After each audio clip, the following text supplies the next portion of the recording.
Amén. Leamos Amós capítulo 5, versículos 18 en adelante. La semana pasada tuve el privilegio de exponer los primeros 17 versículos de este capítulo. ¿Recuerdan aquel lamento, aquel funeral, donde Dios a pesar de eso muestra su misericordia al decirle a este pueblo pecador: buscadme y vivirás, búscame para que tengas vida? Y hoy veremos la segunda parte de esta sección, que va desde los versículos 18 hasta el final. Leamos Amós capítulo 5, versículo 18. Ay de los que desean el día de Jehová. ¿Para qué queréis este día de Jehová? Será de tinieblas y no de luz, como el que huye de delante del león y se encuentra con el oso, como si entrara en casa y apoyare su mano en la pared y le muerde una culebra. ¿No será el día de Jehová tinieblas y no luz, oscuridad que no tiene resplandor? Aborrecí, abominé vuestras solemnidades, y no me complaceré en vuestras asambleas. Y si me ofreciereis vuestros holocaustos y vuestras ofrendas, no los recibiré, ni miraré a las ofrendas de paz de vuestros animales engordados. Quita de mí la multitud de tus cantares, pues no escucharé las salmodías de tus instrumentos, pero corre el juicio como las aguas y la justicia como impetuoso arroyo. Verso 25, me ofrecisteis sacrificios y ofrendas en el desierto en 40 años, oh casa de Israel. Antes bien, lleváis el tabernáculo de vuestro Moloc y Kiun, ídolos vuestros, la estrella de vuestros dioses que os hicisteis. Os haré pues transportar más allá de Damasco, ha dicho Jehová, cuyo nombre es Dios de los ejércitos. Amén. Muchas son las cosas que han hecho daño a lo largo de los siglos a la iglesia del Señor. Las divisiones, por ejemplo, han causado mucho daño a la iglesia del Señor desde el primer siglo. La inmoralidad sexual que afecta la pureza de la iglesia, como lo vemos en la primera carta a los Corintios. La falsa doctrina. Un mal terrible también que ha enfrentado la iglesia y que ha intentado destruirla han sido los falsos maestros. Quienes declara la Escritura son amadores de sí mismos, soberbios, calumniadores, hombres que tendrán apariencia de piedad, pero su meta es destruir. Hombres que promueven por un lado el libertinaje y por otro lado otros se van a caracterizar por el legalismo. Hombres que según Pablo se meten en las casas y llevan cautivas a las mujercillas cargadas de pecados. Hombres a quienes Juan en su segunda carta nos dice que no debemos recibirlos ni siquiera en nuestras casas. Estos hombres son descritos como hombres llenos de maldad que han causado mucho mal en la iglesia.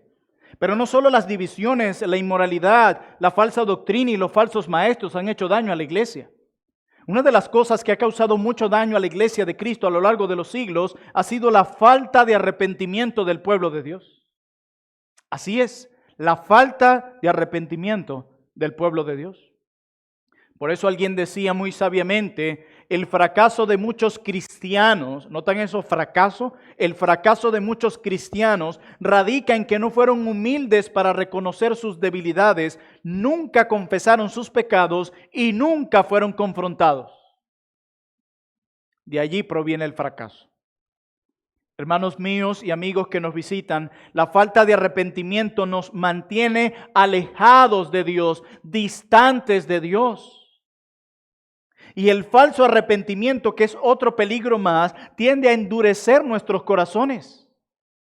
La falta de arrepentimiento permite que el pecado se fortalezca en nosotros y la falta de arrepentimiento verdadero provoca el castigo de Dios. Por eso es un gran mal que ha tenido que enfrentar la iglesia, la falta de arrepentimiento. Y es eso lo que hemos visto por 5 capítulos en esta serie expositiva del libro del profeta Amós, un pueblo a quien Dios misericordiosamente ha llamado, un pueblo a quien Dios ha usado diferentes circunstancias para que despierten y se arrepientan, y a pesar de eso continúan impenitentes en su vida de pecado. Y hoy seguiremos viendo más de eso. Las terribles consecuencias que vendrán sobre el pueblo de Dios si no nos arrepentimos verdaderamente, honestamente, de nuestros pecados. Y quiero que contemplemos eso en este capítulo 5. Un capítulo que tiene dos secciones principales. Los primeros 17 versículos que vimos el domingo pasado conforman un canto fúnebre, una endecha para todo el pueblo. ¿Se acuerdan? Ha caído la Virgen de Israel y no hay quien la levante. Y a partir del verso 18 que estudiaremos en esta mañana, tenemos palabras de juicio en forma de un oráculo de maldición, como lo vamos a ver. Comencemos estudiando este texto a partir del verso 18. Miren cómo comienza, aunque este texto pertenece a la misma sección del capítulo 5 y dice: ¡ay de los que desean el día de Jehová! ¿Para qué queréis este día de Jehová? Será de tinieblas y no de luz. El pueblo de Israel, según este versículo, anticipaban que vendría el día de Jehová. ¿Ven lo que dice el versículo? Hay de los que desean el día de Jehová. El texto está admitiendo, nos está diciendo a nosotros que el pueblo de Israel deseaba el día de Jehová, que venga el día de Jehová, deseamos el día de Jehová. ¿Saben por qué? Porque el pueblo de Dios sabía que en el día de Jehová los hijos de Dios serían objetos de la liberación y de la salvación de Dios. Pero la esperanza que ellos tenían, yo voy a desarrollar más esto, la esperanza que ellos tenían era una esperanza sin fundamento. Ellos estaban deseando algo que no correspondía con la realidad de sus vidas. ¿Por qué? Porque el día de Jehová suceden dos cosas. El pueblo de Dios recibe liberación y los que permanecen en sus pecados reciben condenación. Pero ellos están permaneciendo en sus pecados y se alegran de que venga el día de Jehová. ¿Cómo es eso? Es una esperanza sin fundamento. No tiene sentido. Mire, cuando los hijos de Israel, para que tenga un poco de contexto, cuando los hijos de Israel se estaban lamentando por su miseria en Egipto, un tiempo de mucho dolor para ellos, Jehová le dijo a Moisés: he descendido para librarlos de manos de los egipcios, dice Éxodo 3:8. Los creyentes israelitas sabían que el Señor vendría nuevamente a salvar a su pueblo. Ellos entendían el día de Jehová como un día de liberación y de castigo para los que permanecían en sus pecados. Él les había dado esa esperanza cuando les prometió un Salvador. Pero es claro en este pasaje del profeta Amós que muchos israelitas de su tiempo esperaban la venida de Jehová con mucha ansiedad. Porque ellos lo entendían como el día de liberación. Ellos llaman al tiempo en el que vendrá el día de Jehová. Esperaban el nacimiento de ese día porque será entonces ese día cuando Dios libere a su pueblo de todo mal. Pero, ¿no ven la pregunta que hace Dios a través de Amós? ¿Para qué queréis este día de Jehová? ¿Para qué lo quieres? Y aquí está lo fuerte del texto. Le dice: ese será un día de tinieblas y no de luz. ¿Por qué lo anhelan? Si ustedes son un pueblo impenitente, que continúan sus pecados, que no se han arrepentido verdaderamente a pesar de los muchos llamados de Dios, a pesar de todas las cosas que Dios ha traído a ustedes, ustedes no se han arrepentido. ¿Por qué anhelan de Jehová? ¿En qué les conviene? ¿De qué les aprovecha? Si es un día de tiniebla y no de luz para ustedes. ¿Qué significa la venida de Jehová para el pueblo impenitente que lo ha abandonado y que ha roto su pacto? La venida de Jehová a su pueblo solo puede significar una cosa: juicio y no liberación. ¿Se dan cuenta por qué Dios le pregunta: ¿por qué se alegran ustedes en este día? No entiendo. ¿Qué aflicción les espera a ustedes? Dice Dios. ¿Qué aflicción les espera a ustedes que dicen: si tan solo hoy fuera el día de Jehová? ¿Qué aflicción les espera a ustedes? Ellos no tienen ni la menor idea de lo que están deseando. ¿Se dan cuenta? Hermanos, aquí ustedes pueden ver hasta dónde el pecado nos puede endurecer y cegar. Estaban tan endurecidos, tan cegados por sus pecados, que ni siquiera se percataban que ese día el juicio vendría sobre ellos. Ellos esperaban que Dios castigara a otros, pero no a ellos. Para ellos ese era un día de celebración, pero Dios le dice será un día de tinieblas, porque esto va contra ustedes, quienes no se han arrepentido a pesar de los muchos llamados de Dios. Hermanos, eso hace el pecado, endurece el corazón, ciega de tal manera que te puede llevar a estos extremos. A desear un día en el que Dios condenará sin verse ellos mismos como los condenados. Yo puedo vivir como me da la gana, yo puedo ser un libertino desbordado, un legalista en su máximo nivel, permanecer en mis pecados sin arrepentirme verdaderamente, porque también existe un falso arrepentimiento. Incluso puede venir con lágrimas, porque de paso Pablo en 2 Corintios nos dice que hay una tristeza que produce muerte y no vida, hay un falso arrepentimiento. Y Dios dice que debido a eso tú vas a recibir un castigo, no aplausos ni premios. Dios les está diciendo, en lugar de una sonrisa, ustedes deberían tener terror. En lugar de estar celebrando que venga el día de Jehová, ustedes deberían estar llorando y lamentándose por el dolor y todo lo terrible que vendrá a sus vidas por no arrepentirse y por violar el pacto de Dios. Eso es lo que ustedes deberían estar haciendo.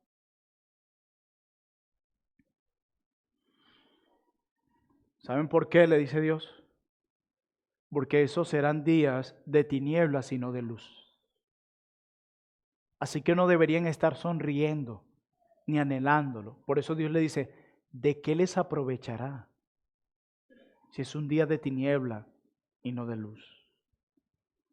Y continúa desarrollando lo inminente de este juicio a partir del verso 19 y lo hace de esta manera, mostrándole que no tendrán escapatoria de este juicio. Le dice en el 19, como el que huye de delante del león y se encuentra con el oso, como si entrara en casa y apoyara su mano en la pared y le muerde una culebra.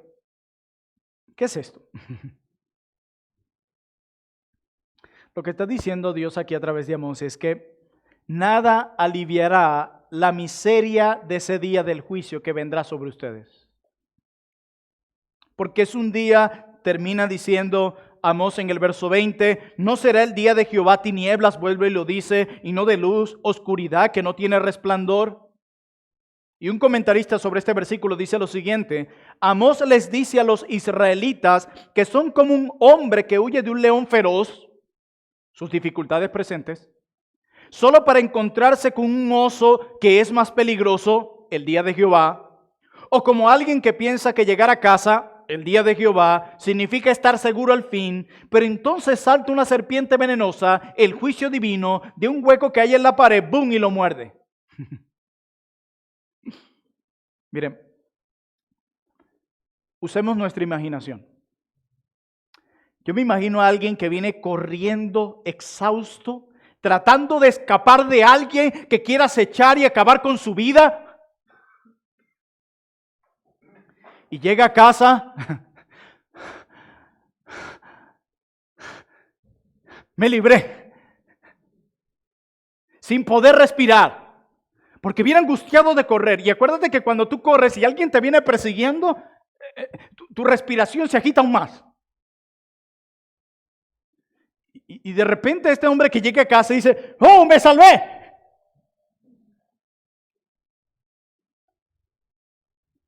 Y luego busca dónde apoyarse. Y ¡zas!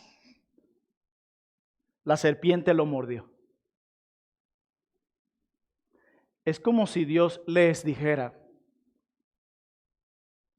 no tan rápido. ¿Creías que habías escapado? No tan rápido. ¿Creíste que te habías escapado de mi juicio? Dios les está diciendo, no hay escapatoria con esta ilustración. No hay escapatoria. No estarás seguro en ningún lugar. Recibirás el castigo por lo que has hecho. ¿Saben qué nos recuerda esto? Que nadie se escapará del juicio de Dios. No importa dónde huyas, no importa que te escondas, dónde te escondas, a qué apeles, no podrás escapar. Dios les había dicho, búsquenme y vivirán. ¿Se acuerdan el domingo pasado? Búscame y vivirás. Pero esta profecía que tenemos aquí anticipa que muchos al final desobedecieron. Desobedecieron un mandato lleno de misericordia, un mandato lleno de amor de parte del Dios perdonador. Lo rechazaron. Lo que está admitiendo este pasaje aquí, esta porción aquí, es que ellos al final de cuentas no se arrepintieron a pesar de los llamados misericordiosos de Dios. Por ende, lo único que le quedaba a ellos era tiniebla y oscuridad. No les queda más nada. Yo los llamé a través de muchas cosas para que se volvieran a mí, no se volvieron. Yo los llamé a través de un llamado de misericordia, búsquenme para que vivan, y no lo recibieron. Lo que les queda a ustedes es tinieblas y oscuridad. No queda más nada para ustedes. ¿Y saben qué fue lo que pasó? Al final fueron vencidos en la batalla por los asirios. El fuerte fue derrotado, el rápido sería alcanzado, los muros destruidos, los palacios saqueados, las casas de marfil que ellos habían edificado de manera injusta fueron ocupadas por otros, las casas de verano y de invierno completamente arruinadas, experimentaron el juicio de Dios. El castigo será ineludible, es el punto de Dios, ese es el punto. Daba igual, eso es lo que le está diciendo, da igual donde quiera que intentaran escapar, da igual a donde intentaran huir, da igual, el juicio por sus pecados los alcanzará, da igual lo que hagan, lo que digan o donde se escondan, el juicio los alcanzará. Da igual. Y luego en el versículo 21 de Amós capítulo 5, Dios dice algo increíble y da algunos detalles para profundizar su rechazo hacia ellos. Y para mostrarnos que en lugar de hacer lo correcto, hicieron todo lo contrario. Dice el verso 21 de Amós 5, aborrecí, abominé vuestras solemnidades y no me complaceré en vuestras asambleas. Dios manifiesta aquí a través del profeta Amós que Él ha rechazado por completo todo lo que ellos hacen. Y Dios aquí, en lugar de decirnos primero el por qué, escuchamos parte de las consecuencias y de la sentencia antes que se enumeren los malos hechos de ellos. Y esto es importante tenerlo claro, mis hermanos. Por ejemplo, Dios no anuncia este juicio aquí porque le ofrezcan holocaustos o porque le canten. Esa no es la razón del juicio, ¿se dan cuenta? De hecho, se esperaba de ellos que sacrificaran y que cantaran. Se esperaba eso de ellos. Pero por razones que veremos, ya Dios no era complacido por ellos. Ya Dios no era complacido por ellos. Ya Dios no era complacido por ellos. Dios dice, yo no apruebo nada de lo que ustedes hacen. Hermanos, ¿ustedes saben lo horrendo que es escuchar eso de Dios? Yo no apruebo lo que tú haces.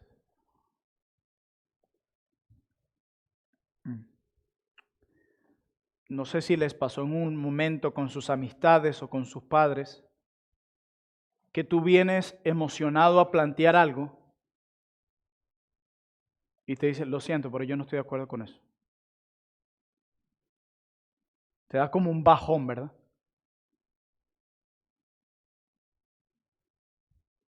Ellos pensaron, lo estamos haciendo bien.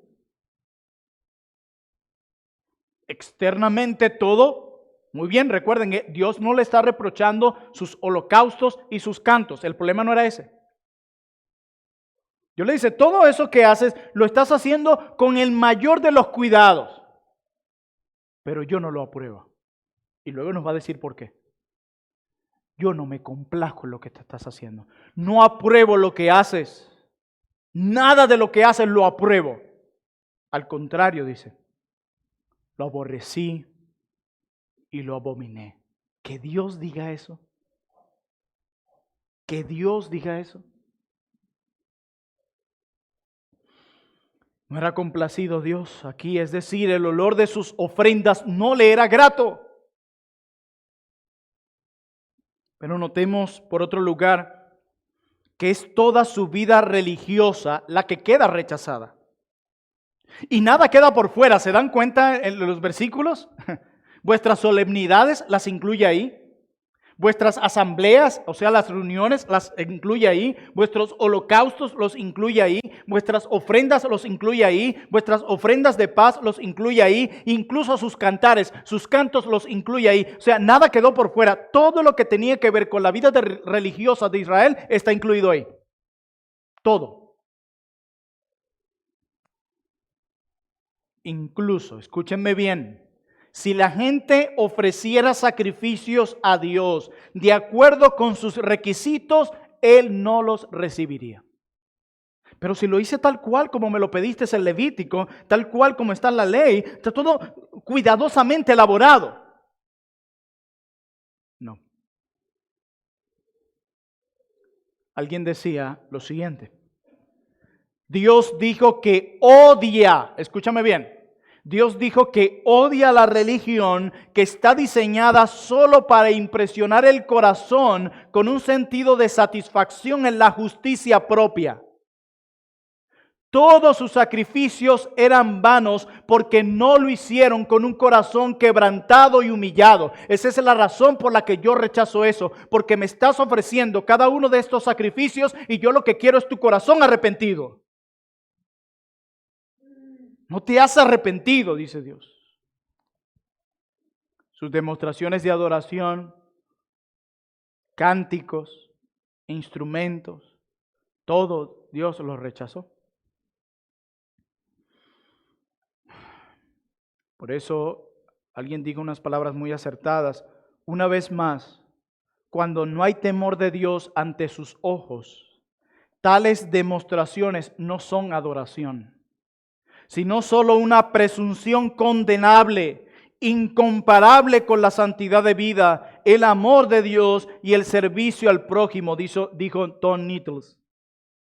¿De qué sirve?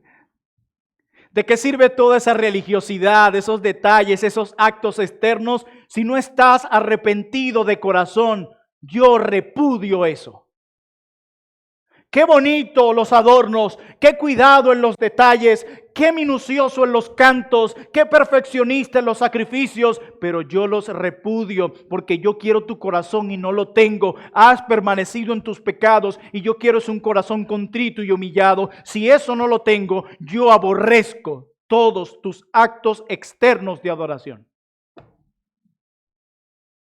No lo dijo Plinio Orozco, lo dijo Dios, el creador de los cielos y la tierra, y quien juzgará un día a los vivos y a los muertos. Y si Él lo dijo, deberías prestar atención. Ahora nos da al final de este texto la causa del rechazo, versículos 24 al 26. Dice, pero corra el juicio como las aguas y la justicia como impetuoso arroyo. Me ofrecisteis sacrificios y ofrendas en el desierto en 40 años, oh casa de Israel. Antes bien, llevabais el tabernáculo de vuestro Moloc, el dios al quien sacrificaban a sus hijos, y Kiun, ídolos vuestros, la estrella de vuestros dioses que os hicisteis. ¿Por qué este rechazo?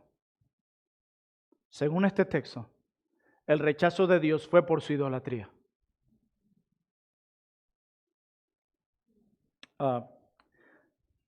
Miren, no todos somos hijos de Dios. Eso tiene que quedar claro en nuestros tiempos.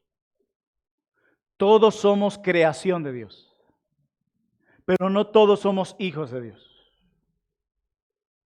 La Biblia dice que los hijos de Dios son aquellos que se arrepienten de sus pecados, aquellos que se ven a sí mismos como pecadores y se aferran a Jesucristo, creen en Jesucristo como su único Salvador, como su justicia, como el único que puede perdonarlos a través del único quien puede ser reconciliado el hombre pecador con Dios. Si eso no ha sucedido en tu vida, una vida de arrepentimiento y fe, tú no eres hijo de Dios. Necesitas volverte a Dios. Y cuando nosotros venimos por gracia, no por mérito, por gracia, a ser hijos de Dios, la Biblia dice que entramos en una relación con Dios donde Él se le llama nuestro esposo y a nosotros su esposa. ¿Por qué se usan esos términos? Para describir la relación tan íntima que tenemos con Dios. Y una relación de pacto, como es nuestra relación con Dios, toda relación de pacto demanda exclusividad. Es lo mismo que sucede en el pacto matrimonial. Aquellos que están casados lo saben muy bien. Tú delante de Dios y de testigos, tú juras, nadie te obliga, tú juras a amar únicamente a esa persona en la salud, en la enfermedad, en la riqueza y en la pobreza y a serle fiel. Cuando ya otra persona llega a tu corazón, a tu vida, tú acabas de romper el pacto. Un pacto que demanda exclusividad, fidelidad. Pues lo mismo y aún mayor es el pacto y la relación que tenemos con Dios, quien es nuestro esposo. Es un pacto de exclusividad, es un pacto de fidelidad. Él no acepta amantes de nuestra parte. Cuando tú te haces un ídolo, cualquiera que sea, no solamente de yeso y de madera, para postrarte delante de ellos y adorarlos, cuando haces ídolos en tu corazón, porque la idolatría comienza en el corazón, con el dinero, la comodidad, la seguridad y la paz en otras cosas que no sea Dios, tú te has levantado amantes y Dios repudia eso. Porque el pacto que tenemos con Dios, quien es nuestro esposo, es un pacto de exclusividad, de fidelidad. No es Dios y es solo Dios. Solo al Señor tu Dios adorarás. Solo, no y más. No hay más, solo a Dios. Cuando te levantas algo más, por más lícito incluso que sea, ya se ha convertido en idolatría. Y Dios no tolera amantes. Así como si nosotros los seres humanos, quienes tenemos debilidades y pecados en nosotros, repudiamos la infidelidad, ¿cuánto más será el Dios perfectamente santo? Cuando nos levantamos otros ídolos y cuando tratamos de encontrar en relaciones o en cosas que solo se pueden hallar en Dios. No hay nada más terrible que la idolatría. Parece inofensiva, pero es muy perversa. Por eso cuando vemos que se promueven ídolos en todos lados, esto no es un simple tema de religiosidad. Uy, qué religiosos los evangélicos, que ya no se postran ante ídolos de yeso y no sé qué, pero así yo adoro a Dios. No, pero el problema es que si tú te acercas a Dios, tienes que acercarte a Él en sus términos, no en los tuyos. Y Él dice que Él repudia eso que tú haces. Una cosa es lo que pienses tú, pero aquí lo que cuenta es lo que piense Él. Y Él dice, yo repudio lo que tú haces. Yo no te he mandado a que te postres delante de nadie, ni que adores nadie, ni que tengas imágenes de nadie, ni que intentes encontrar en tu corazón satisfacción, gozo y paz, lo que solo se halla en mí, solo en mí, solo en mí. Este pacto demanda exclusividad. A nadie más adorarás. Yo debo ser el objeto de tu amor. Yo debo ser el objeto de tu pasión, de tus energías, de tus recursos. Solo yo y nadie más. No tolero amantes, dice Dios. Y el pueblo se había ido tras idolatría. Su corazón se había apartado de Dios, cometiendo los mismos pecados que sus padres. Ellos perdieron el punto. Se ocuparon de unos detalles en lo religioso, holocaustos, los cantos. Fueron muy perfeccionistas en eso, cuidadosos en eso, pero descuidaron lo más importante: la obediencia, la fidelidad a Dios, el arrepentimiento por sus pecados. Lo olvidaron. Hermanos, una obediencia parcial no es obediencia del todo. O obedeces a Dios en todo o no lo estás obedeciendo. Por esta idolatría y todas las implicaciones del estilo de vida que se derivan de ella, serían enviados al exilio. Amós dijo que la adoración de Israel era despreciable. No porque nada se ajustara a la ley de Dios. Todo lo que estaban haciendo en los sacrificios y todo lo demás iba de acuerdo a los requisitos que Dios había establecido. La razón por la que Dios los repudia era porque esta era una adoración meramente externa. Externa. ¿Saben qué, mis amados hermanos y amigos? Dios busca que lo adoremos de corazón, con un corazón lleno de fe. Cuando eso no pasa, Dios repudia todo lo que hagamos externamente hablando, sin importar lo bueno y espiritual que pueda lucir. Dios lo rechaza. Lo rechaza. El objetivo más bien era que la adoración de ellos fuera verdadera, que estuviera profundamente arraigado en sus corazones, que trajera como fruto justicia y rectitud, no lo que estamos viendo. Y es por eso que Dios termina determinando o declarando el castigo en el verso 27 de Amós 5. Os haré pues transportar más allá de Damasco. Está hablando de, van a ser enviados al exilio como castigo. Y dice, ha dicho Jehová, cuyo nombre es Dios de los ejércitos. Ellos despreciaron la justicia y la misericordia de Dios. Y Dios les daría un pago justo por su injusticia. Porque Él es santo y tiene que actuar. Hermanos míos, nosotros como iglesia local también necesitamos entender que corremos el mismo peligro que ellos. Podemos estar anhelando el día de Jehová, el día del Señor, pensando que sería un día para bendición. Y yo quiero decirles que muchos se llevarán sorpresas similares ese día. Las cosas no han cambiado. Israel en este tiempo de Amós apeló a sus acciones, sacrificios, cantos, asambleas, y Dios le dice que rechazaba eso. ¿No se parece esto a las declaraciones de aquellos hombres en Mateo 7? Cuando Cristo les dice, nunca os conocí. No que los conocí por un tiempo y luego los dejé de conocer, no, la salvación que Dios otorga es eterna. Dice, nunca os conocí. Y ellos dicen, pero ya va, en tu nombre echamos fuera demonios. ¿Se acuerdan? Sacrificios perfectos, asambleas muy buenas, cantos muy buenos. Hicimos milagros, imagínate eso, a los niveles que llegaron. Y Dios le dice, Cristo, apartaos de mí. Y ahí está el problema por lo que lo rechaza. Hacedores de maldad. Su estilo de vida era la maldad. Es lo que dice Juan en su primera carta. El que practica el pecado no es nacido de Dios. No está diciendo que los cristianos no pecan, porque como leímos hoy en el capítulo 1, que si decimos que no tenemos pecado, le hacemos a él mentiroso. Lo que está diciendo es quienes en su estilo de vida es un estilo de vida de pecado, estos no son de Dios. Hacedores de maldad. Y era lo mismo esto. ¿Cuál es la razón del castigo de Israel? No solo era porque habían pecado, mis hermanos, era porque no se habían arrepentido de sus pecados. Esa es la razón. ¿Quién se podría imaginar que Dios dijera de uno, aborrecí todo lo que hiciste? Nadie quisiera escuchar esas palabras de Dios en el día final, ¿verdad?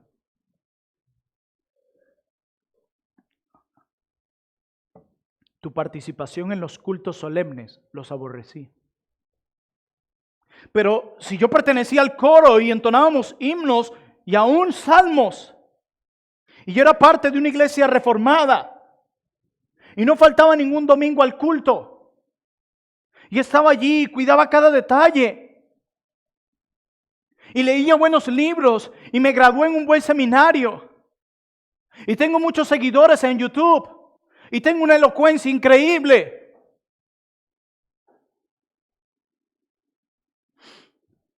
Y Dios te dirá, todo eso fue abominable para mí.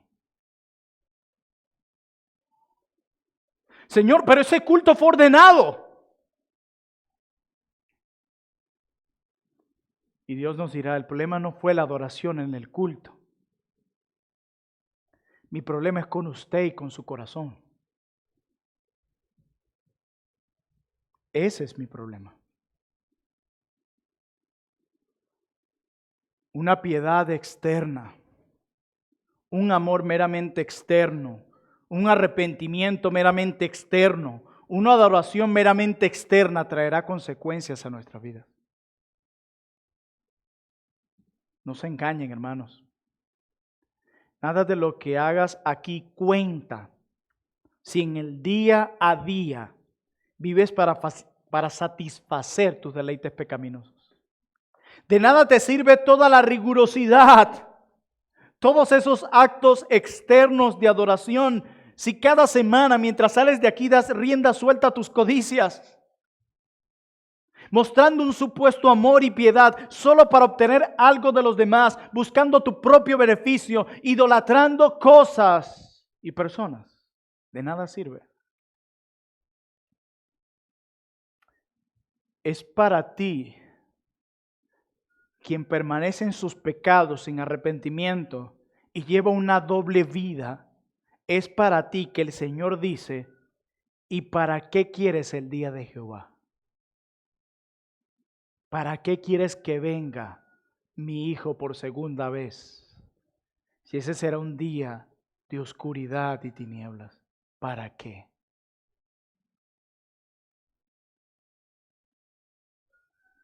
¿Cuál es la esperanza del pecador en medio de todo esto? Cristo, quien cargó el juicio por nosotros, es nuestra única esperanza. Hermanos, la vida cristiana es una vida de arrepentimiento. ¿Escucharon eso? Eso es una característica de la vida cristiana, una vida de arrepentimiento. Lo que nos diferencia de los incrédulos no es que ellos pecan y nosotros no. En nosotros todavía hay un remanente de pecado. La diferencia es que nosotros, por el poder del Espíritu y por el perdón de pecados, ahora emprendemos una batalla contra el pecado y nos arrepentimos de esos pecados. Miren, si hay algo que yo he visto en Amós, no solamente lo severo que es Dios contra el pecado, y lo es porque Él es santo, sino su misericordia. Si ven en Amós todas las cosas que Dios trae para llamar a su pueblo al arrepentimiento, para que abandone su vida de pecado, tú puedes llegar a una conclusión: Dios es misericordioso. Es uno de sus atributos y Él es inmutable en todos sus atributos. ¿Qué consuelo es eso para el pecador? De que Dios no cambie en este aspecto y que siempre es misericordioso. De que en su naturaleza Él es perdonador. A veces yo me impacto cuando vuelvo a confesar mis pecados y el mismo pecado otra vez y el mismo pecado otra vez. Y a veces mi culpa dice: yo no creo que Dios me vaya a perdonar esta vez. Ya he ido varias veces con esto. Y mi carne me grita: no te va a volver a perdonar. ¿Cuántas veces no le has confesado este pecado? Te va a rechazar. Guarda silencio. No te acerques a Él. No confieses tus pecados. No te va a perdonar. Excediste el límite. ¿Cuántas veces nuestra carne y nuestra culpa nos dice eso? Pero el Evangelio nos dice que nuestro Dios no solo perdona, sino que se complace en perdonar. Él es fiel y justo para perdonar nuestros pecados y limpiarnos de toda nuestra maldad. Mi hermano, no tenemos que vivir impenitentes. Nuestra impenitencia traerá juicio. Nuestro arrepentimiento traerá perdón y salvación. Hermanos míos, nuestro Dios se complace en perdonarte. No importa cuántas veces hayas cometido ese pecado, no importa cuán grande es, Él se complace en perdonarte. Él por naturaleza es perdonador. Qué glorioso es tener un Dios perdonador. Que debido a Cristo hemos recibido estos privilegios de gracia. Hermanos míos, tú conoces tus pecados. ¿Tú sabes cuáles son esos pecados que Dios te ha permitido ver con su palabra a través de otros? Tú los conoces. ¿Tú sabes cuál es ese pecado que una y otra vez le has llevado al Señor? Una y otra vez: Señor, otra vez perdóname de esto. Y cada vez que vamos a confesarlo, siempre decimos lo mismo: Señor, te prometo que esta es la última vez.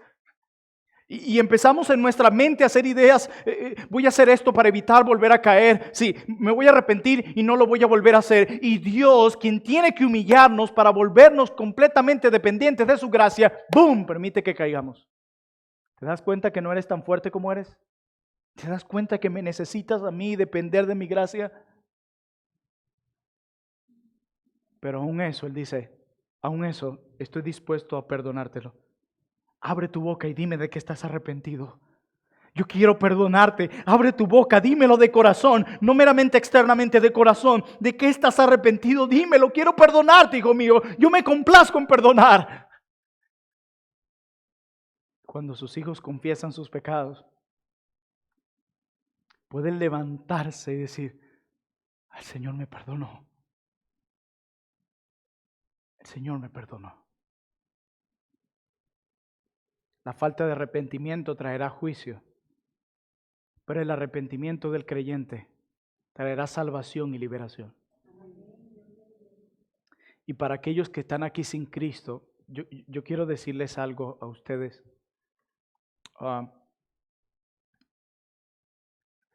Si no se han arrepentido de sus pecados, si no reconocen que son pecadores, no habrá salvación para ustedes, no hay cielo para ustedes.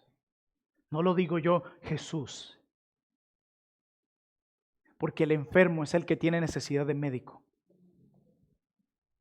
Cristo no vino por justos.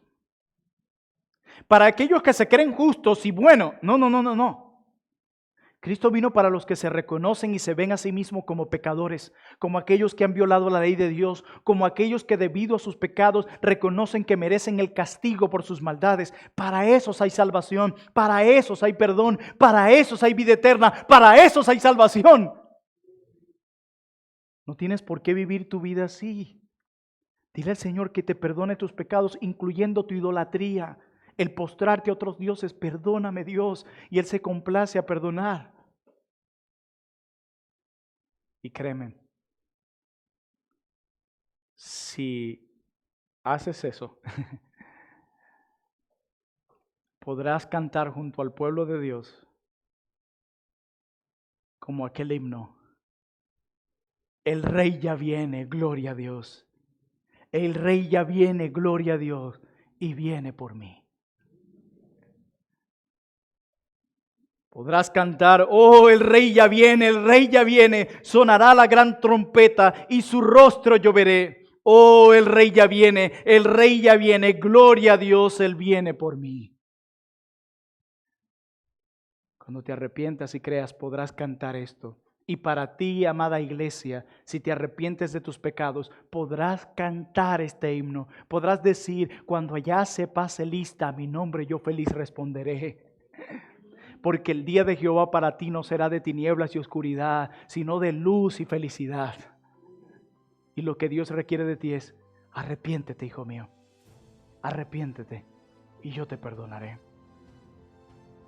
Cierro con esto. Pastor de nuestros días decía: no podemos luchar contra el pecado sin tener la mirada puesta en Cristo.